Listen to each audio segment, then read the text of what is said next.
Nothing more to tell. Chapter 10. Bryn. What? I ask as Lindsay tries and fails to suppress a grin.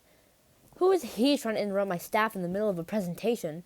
Carly asks, starting to pace the room, pace the room in her mile-high heels.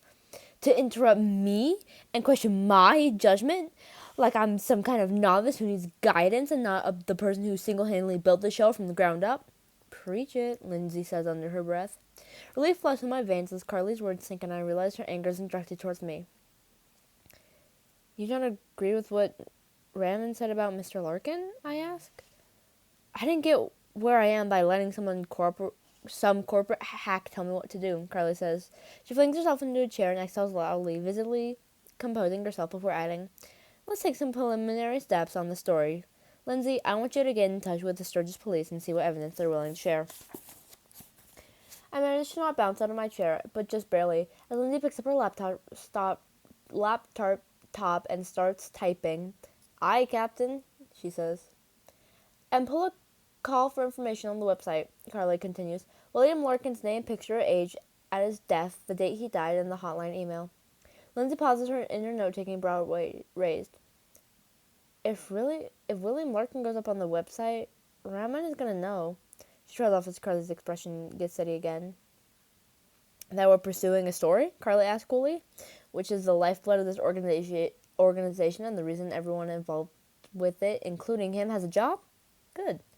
Good indeed, Lindsay says, returning her eyes to her screen. I gaze between her and Carly, hardly able to believe what I'm saying. Two brilliant sought-after professional journalists are giving their full attention to Mr. Larkin's story, all because of a suggestion I made. Well, the fact that a guy Carly doesn't like just shot me down in flames, but I'm going to focus on the positive for now. What can I do? I ask. Carly wrinkles her brow. Maybe poke around a little on those kids from the woods, she says. What are they up to now? What are their families up to? That kind of thing. I nod, thinking back to the St. Ambrose Memorial Garden Committee meeting from earlier today. I didn't show up there expecting to see Trip Talbot there and spent the first 10 minutes of the meeting annoyed that he was ignoring me before I had the chance to ignore him. Then Miss Kelp put us together, which was worthwhile for the expression on his face alone. It looks like that's not the only benefit of being stuck with my old nemesis, though. Already on it, I say. Later that night, I'm still filled with nervous adrenaline and unable to sleep. I tried briefly around 11 o'clock, then gave up and picked up my phone, which is a treasure trove of Google results on the Dialago and Holbrook families. What Shane and Charlotte's parents are up to, apparently, is making even more money. Mr. Holbrook's company is a venture capital firm best known for funding popular dating apps. The Delagos co-own a real estate development company and churn out press releases on what seems like a weekly bias. I've already scrolled through the past 2 years' worth of news, and now I'm checking out what they had going on last year. Mr. Larkin died. Going on the year Mr. Larkin died. Delago Properties complete sales of 8-asset New Hampshire portfolio. Delago Properties launches groundbreaking mixed-use project. Delago Properties announces record year for charitable contributions. I copy some links to a spreadsheet that I've labeled Larkin Research, which is my process for every story I've worked on. Dump all the details I can find into one document, look for patterns, what's repeated, what stands out. But already my Larkin spreadsheet looks different, almost chaotic. I'm reminded of what Carly said when we first met. You do realize we're not the New York Times, though, right? True crime reporting is a very specific niche, and if you aren't passionate about it, I didn't let her finish, but I think I understand what she meant. You need passion, because crime, especially murder, comes from the deepest, darkest part of the human heart. It's almost impossible to think about for too long unless you're desperate for answers. My heart is starting to ache. Time to sleep, I think. But instead I switched to social media to see what my Chicago friends are up to. Izzy's posted a new TikTok of her dog, and I reply with a heart eye emoji. Olivia's latest Instagram post is a pretty solo shot that's getting a ton of comments. When I go to add my see string of fire emojis from none other than the mouth bear himself, basketball captain Jason Pruitt. I click on the single reply to his comment, which is from Olivia. Go away. Solidarity, sister, I say, feeling a burst of gratitude for my friend. I look on Jason's page, and my temper rises when a photo of him spinning a basketball on one finger. When motive breaks Mr. Larkin's case wide open, Izzy and Olivia will make sure everyone at my old school knows I was behind it.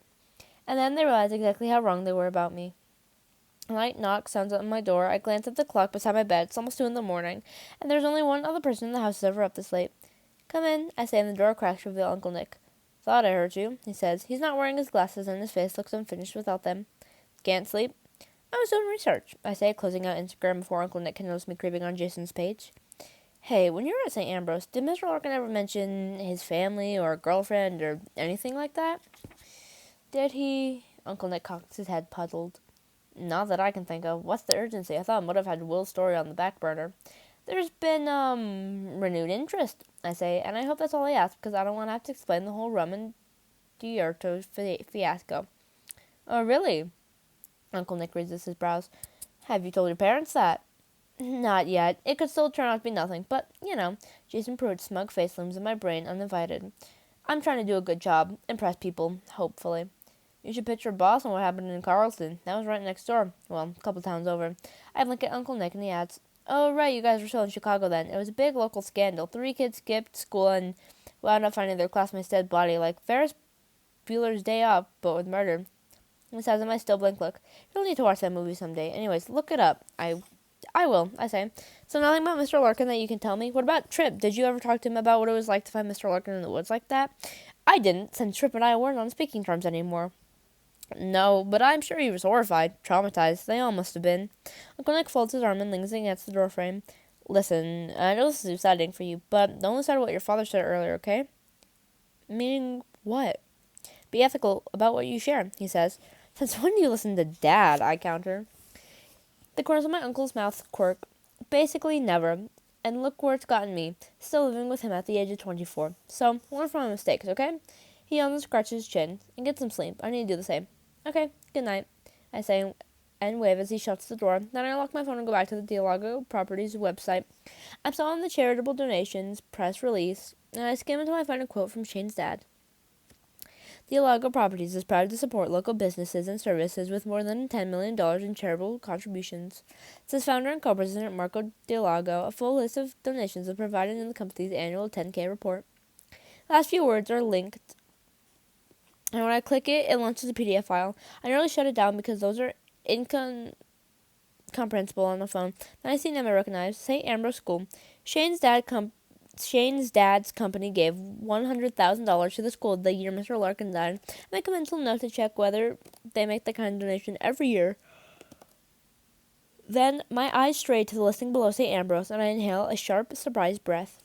Sturgis Police Foundation, $250,000.